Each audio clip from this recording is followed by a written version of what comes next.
Hi my dear student, EMS points पर आप सभी का एक बार फिर से स्वागत है। हमने पिछले वीडियो को बड़ी ताकत दी थी कि बोर्ड परीक्षा में आपको कैसे काम करना है। बोर्ड परीक्षा में काम करने का मतलब है कि आपका डर हमेशा हमेशा के लिए ख़त्म हो जाए और मेरे हिसाब से थोड़ा बहुत लाभ किया होगा। बस एक ही बात करना, अगर आप चैनल पर नए हैं तो उस वीडियो को कोशिश करिए कि जो करंट में बोर्ड परीक्षा देने जा रहे हैं बच्चे, उन तक ज़रूर पहुँचे और आपके आसपास में भी जो भी हों उन तक ज़रूर पहुँचे। इसकी ताकत ये है कि लगभग बच्चे थोड़ा सा सामान्य स्थिति में आएंगे। तो कथनानुसार जैसा कि हमने कहा था कि आपको एक बेहतर वीडियो देंगे। विज्ञान में फिजिक्स का जो चल रहा है उसी सिस्टम का रहेगा। अब मैं आगे की बात करूं तो मैंने बात रखी थी गोलीय दर्पण से संबंधित परिभाषाएं। ठीक है, अब आपको ये सारी बातें हो चुकी हैं।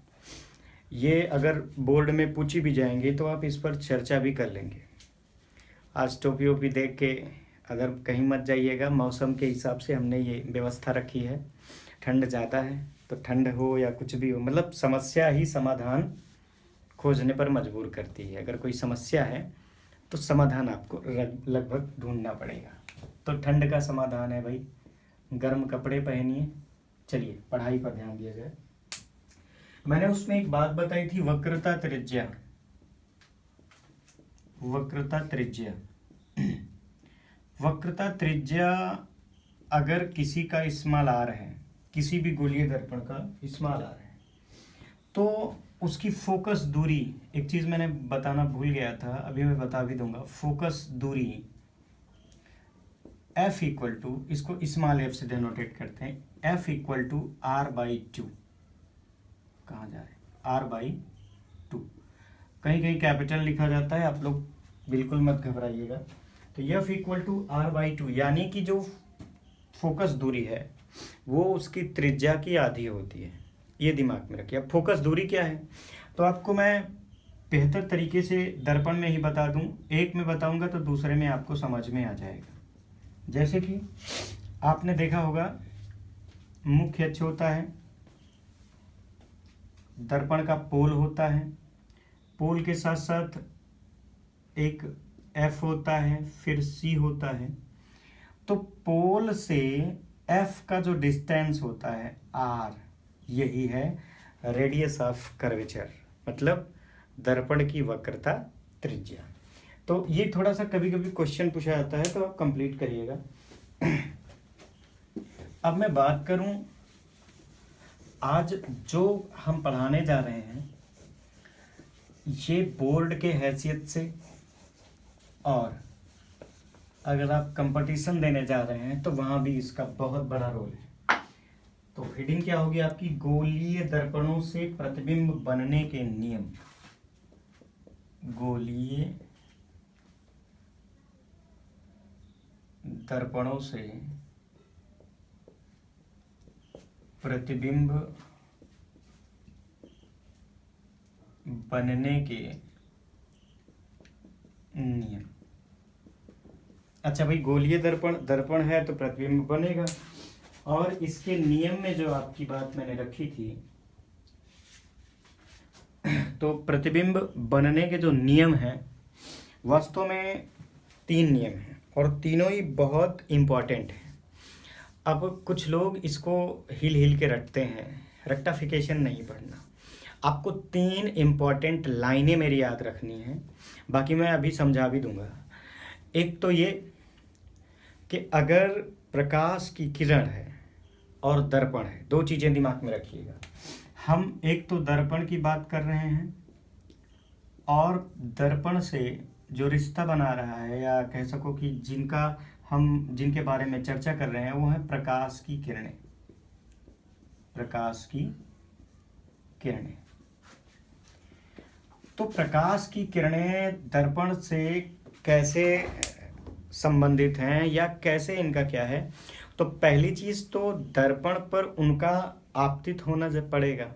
कोई भी घटना तब तक, भाई प्रकाश आप अलग जलाओ, किसी कमरे में आप जलाओ और दूसरे कमरे में दर्पण रख दो, अंधेरा रहे, वहां प्रकाश का कोई संबंध ना है, तो कोई भी घटना दर्पण की प्रकाश से संबंधित आप नहीं दिखा सकते। लेकिन अगर अगर अगर आप ये जो दर्पण है और जो प्रकाश की किरणें हैं, अगर कोई घटना आपको शो करानी है या कह सको कि किसी घटना के बारे में आपको डिस्कस करना है, तो पहला जो काम होगा या पहली जो क्रिया होगी, प्रकाश की किरणों को दर्पण पर आपतित होना पड़ेगा। अब इन्हीं आपतित होने की प्रक्रिया के आधार पर ये तीनों नियम बनाए गए हैं। किस पोजीशन में आपतित होंगी और फिर इनका, भाई दर्पण है तो आपतित होना और आपतित होने के बाद परावर्तित होना। किसका नियम है ये? प्रकाश के परावर्तन का। किसका नियम है? मैंने पिछले वीडियो में, क्या पहला ही वीडियो था मेरा, प्रकाश का परावर्तन।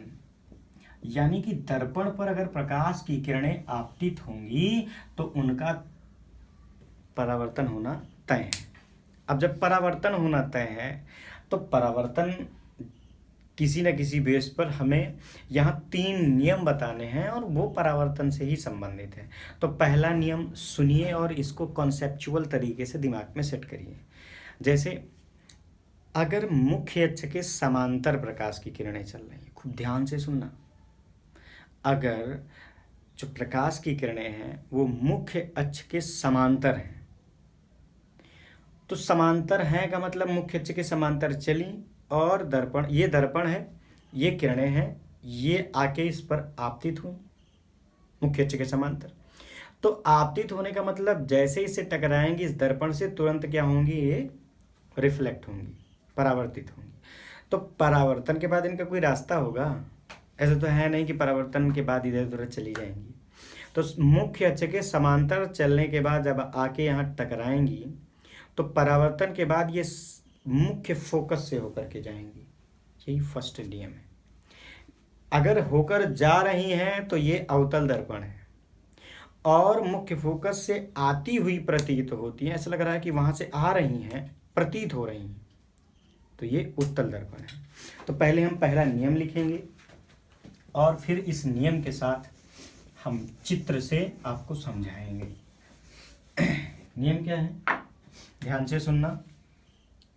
प्रथम नियम, इसको हम नोट इसलिए करते हैं कि आप उसको रोक करके, क्योंकि आवाज को तो कंटिन्यू रोकी नहीं जा सकती, रोक के डेफिनेशन आप कंप्लीट कर लेंगे। तो ये प्रथम नियम क्या है? मुख्य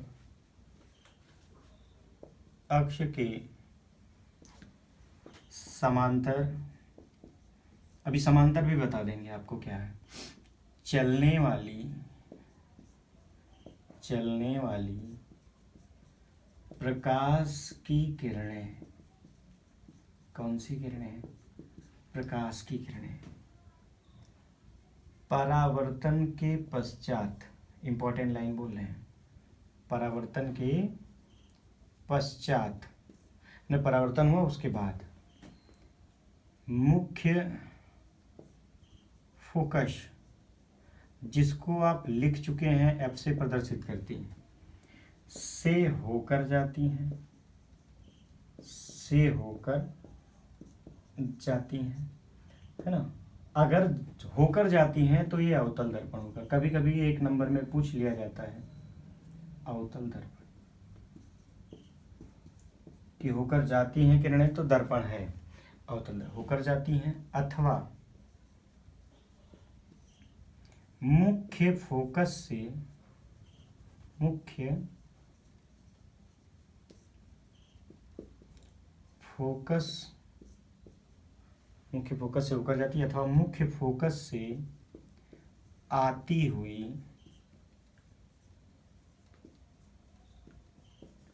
प्रतीत होती हैं, आती हुई प्रतीत होती हैं। और ये कौन सा दर्पण है जी? उत्तल दर्पण। ये दिमाग में जरूर रखिएगा। अब मैं थोड़ा सा चित्र में बताऊं, इसको नोट डाउन करिए, तब मैं चित्र में बात करता हूं। क्या है? पहला नियम, मुख्य अक्ष के समांतर चलने वाली प्रकाश की किरणें परावर्तन के पश्चात मुख्य फोकस से होकर जाती हैं। अगर जाती हैं तो अवतल दर्पण होगा, अथवा मुख्य फोकस से आती हुई प्रतीत होती हैं, ये उत्तल दर्पण है। इसको नोट डाउन कर लीजिए और इसका चित्र देखिएगा जो कि बहुत ज़्यादा इम्पोर्टेंट है।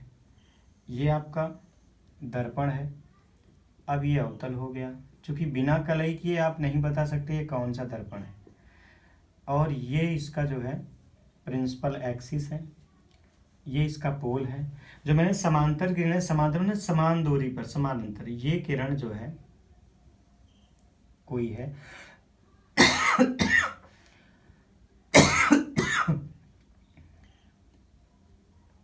बिल्कुल सीधी आनी चाहिए भाई। और जैसे यहां से परावर्तित होगी, ये एफ से होकर जाएगी। ये जाने वाली किरण है और ये आने वाली किरण है। इसका नॉमिनेशन कर दो थोड़ा सा, ए, बी और सी, ठीक है। इसको आप मुख्य फोकस कह दीजिए, मुख्य फोकस। तो यहाँ परावर्तन के बाद देखिए ये सी है और ये दर्पण जो है आपका अवतल दर्पण है, बड़ा इंपॉर्टेंट है भाई, अवतल दर्पण। अब मैं बात करूं उत्तल वाले की, तो उसको भी देख लीजिए।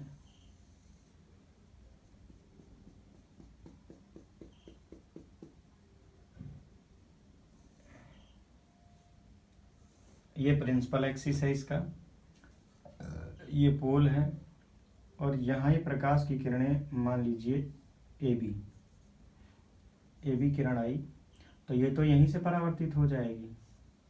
लेकिन इसका अगर हम प्रतीक करें तो ये एफ से आती हुई प्रतीत हो, मतलब अगर इसका एक प्रतिबिंब खींचे तो ये, तो ए बी गई और बी सी रिटर्न आई, और इसको आप वीडी किरण मान लीजिए, ये मुख्य फोकस है और ये क्या है,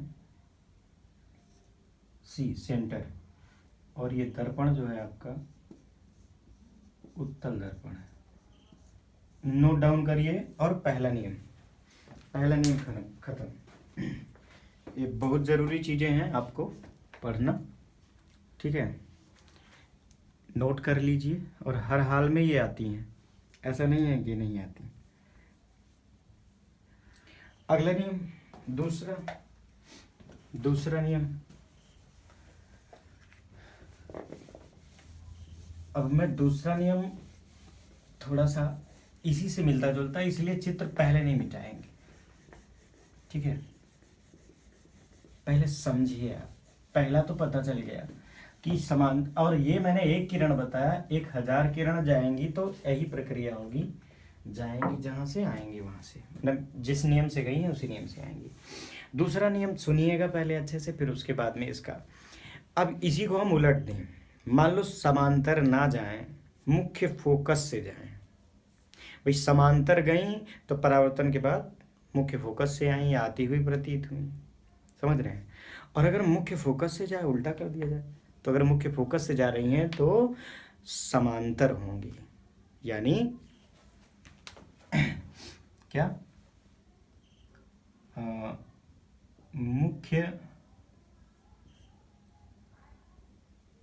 मुख्य या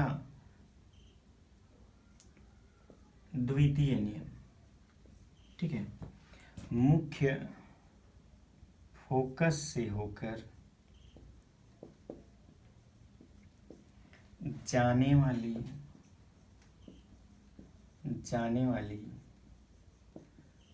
प्रकाश की किरणें, मुख्य फोकस से होकर जाने वाली, अच्छा जाने वाली तो मतलब ये उसका है अवतल दर्पण का, मुख्य फोकस से होकर जाने वाली, यहां लिख देना अवतल का है, अवतल, मुख्य फोकस से होकर जाने वाली अवतल में जाएंगी, अथवा मुख्य अथवा मुख्य फोकस की ओर, मुख्य फोकस की ओर जाती हुई, अब सही है भाई, जाती हुई प्रतीत होने वाली कौन सी किरणें हैं? प्रकाश की किरणें। परावर्तन के बाद क्या होंगी? परावर्तन के पश्चात मुख्य अक्ष के समांतर होती हैं, मुख्य अक्ष के समांतर हो जाती हैं। एक बार फिर से इस चित्र को समझिएगा। मान लीजिए अब ये समांतर ना हो, हम थोड़ा सा डायरेक्शन चेंज कर लेंगे, आप समझ जाइएगा। ये जो इधर से जा रही हैं किरणें, इधर से नहीं जा रही हैं, हम थोड़ा सब कुछ चेंज कर रहे हैं इसके नाम में और इसके आने जाने की घटना नहीं। मान लीजिए किसी ने यहाँ से टार्च मारी या यहाँ से प्रकाश किरणें इधर को भेजा, तो ये मुख्य फोकस से होकर के जा रही है, ये ए है, ये बी है, और जैसे टकराएंगी तुरंत क्या होगा, ये इधर को समांतर हो जाएंगी। ठीक है, अब यहाँ थोड़ा उलट लीजिए। ये मान लीजिए किसी ने प्रकाश की किरणें यहाँ से डाली, ठीक है, अब ये जाना तो चाहिए इधर, कहाँ, यहाँ जाना चाहिए, लेकिन यहाँ आएंगी इसके मुख्य अक्ष के समांतर। हाँ जी, एक मिनट, प्रतीत हो रही है कि ये मुख्य फोकस की ओर है ना। तो ये आप लिख लीजिए और अच्छे से कवर कर लीजिए। क्या? सेकंड नियम। सेकंड नियम क्या है? मुख्य फोकस से होकर जाने वाली मतलब अवतल दर्पण, अथवा मुख्य फोकस की ओर जाती हुई प्रतीत होने वाली, है ना, थोड़ा हमारा टेढ़ा मेढ़ा है, इसको सीधा आप बनाइएगा। प्रतीत होने वाली प्रकाश की किरणें परावर्तन के पश्चात मुख्य अक्ष के समांतर हो जाती हैं। ठीक है, फिर आपको हमने चित्र में हमने जुगाड़ लगाया। जुगाड़ का मतलब केवल हमने डायरेक्शन चेंज करी, आप नए सिरे से बनाइएगा। ये एक बड़ी बात है और इसमें आपको लाभ मिलेगा। अब मैं धीरे धीरे तीसरे नियम पर आ रहा हूँ, जो कि बहुत ही इम्पोर्टेंट है, अक्सर ये पूछा जाता है। तीसरा नियम क्या है? चलो जी, मुख्य फोकस के समांतर हो गया, मुख्य अक्ष के समांतर हो गया, मुख्य फोकस से हो गया। अभी तीसरा नियम क्या है? तीसरा और महत्वपूर्ण नियम क्या है? तृतीय नियम। तो अगर मान लीजिए हमने काम किया कि प्रकाश की किरणों को कहाँ से हम लेके चले गए, प्रकाश की किरणों को हमने ले लिया कहीं ना कहीं, हमने प्रकाश की किरणों को ले लिया, हमने प्रकाश की किरणों को ले लिया है कहाँ से? पहले तो तृतीय नियम देखिएगा, तृतीय नियम। अब प्रकाश की किरणों को हमने कहाँ से ले लिया? हमने ले लिया केंद्र से। ठीक है, मान लिया प्रकाश की किरणें आपने केंद्र से होकर के दर्पण पर आपतित करा रहे हैं। ठीक है, तो केंद्र से, वक्रता केंद्र से अगर आपतित हो रही है तो उसी रास्ते से लौट आएंगे। ठीक है, तो लिखेंगे प्रकाश की किरणें, या ऐसे लिखो, जब प्रकाश की किरणें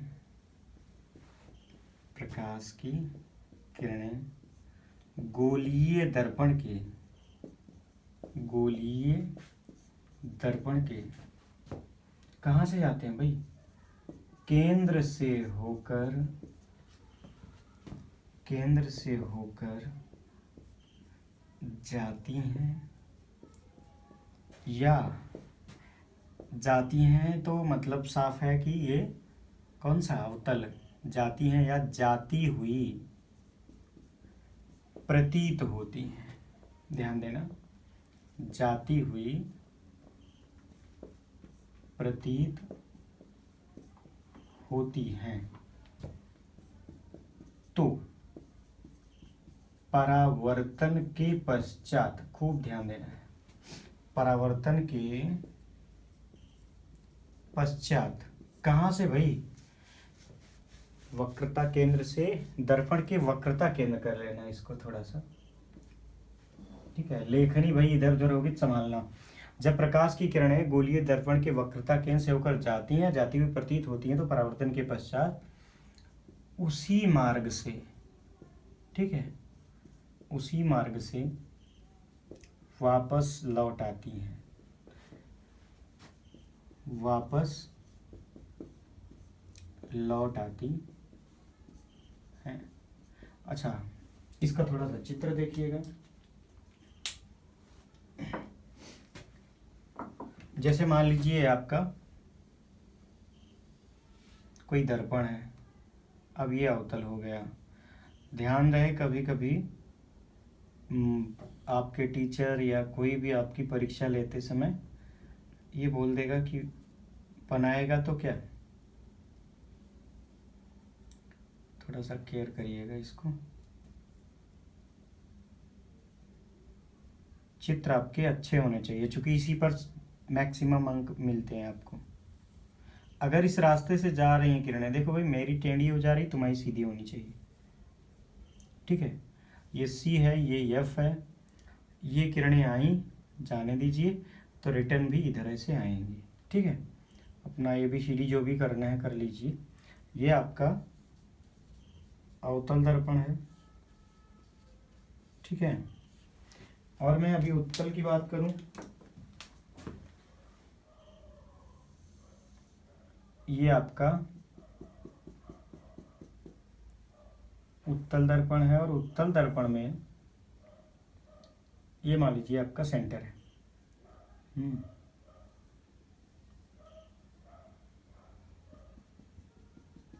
ये C है, ये F है, ये P है। किरणें जाएंगी तो उसी रास्ते से वापस आएंगी। उत्तल दर्पण। अब आप दिमाग में लगाइएगा कि तीसरा नियम क्या है? वक्रता केंद्र से अगर जा रही, जब प्रकाश की किरणें गोलीय दर्पण के वक्रता केंद्र से होकर जाती हैं या जाती ही प्रतीत होती हैं, ठीक है, तो परावर्तन के पश्चात उसी मार्ग से वापस लौट आती हैं, ठीक है। अब मैं इन तीनों नियमों के साथ साथ एक बात और बताऊं कि इन्हीं नियमों की देन है जहां से आप करते क्या है, प्रतिबिंब बनने की व्यवस्था को देखते हैं। तो ये बहुत ही महत्वपूर्ण वीडियो है मेरे हिसाब से।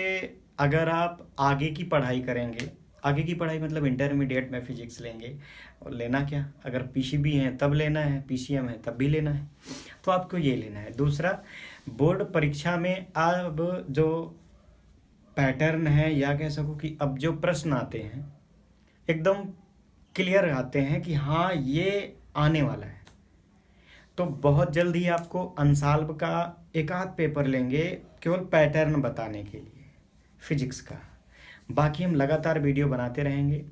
आप लोग अगर चैनल का सपोर्ट ऐसे करते रहोगे तो एक दिन हम भी जिस मुहिम के तहत या जिस उद्देश्य से काम कर रहे हैं तो वहाँ तक हम पहुँचेंगे। नए हैं तो चैनल को सब्सक्राइब करिए, लाइक करिए, कमेंट करिए, और कमेंट में कोई प्रॉब्लम हो तो ज़रूर बताइए, या कोई सेंटेंस ऐसा भी हो सकता है कि बाय मिस्टेक हो गया हो या आपको समझ में ना आया हो तो ज़रूर करिए, मैं रिप्लाई दूंगा और अगले वीडियो में आपको सुधार के मिलेगा। तो फिर मिलते हैं एक नए वीडियो के साथ, तब तक के लिए जय हिंद।